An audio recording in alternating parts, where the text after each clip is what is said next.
Letters L1, L2, L3, L4 and L5 are to be placed in envelopes E1, E2, E3, E4 and E5 respectively. If only one letter is placed correctly by mistake, then find the total number of ways of placing these letters into the given envelopes.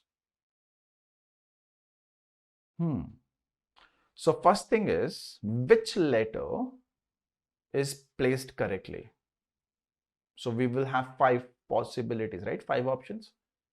5 into something that tells us that our answer should be in the table of 5. It can't be E, C or A. So 5 into, so let's assume that L1 was properly placed in E1. Okay, this was perfect.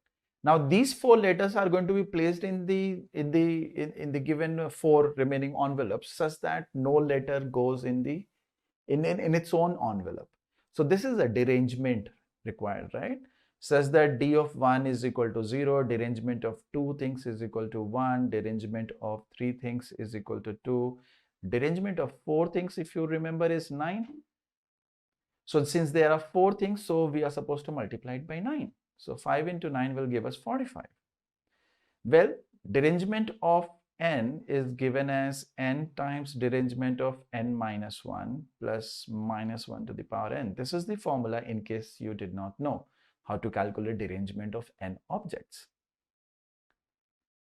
Where if you remember d of 1 and 2, that is good enough to calculate this series.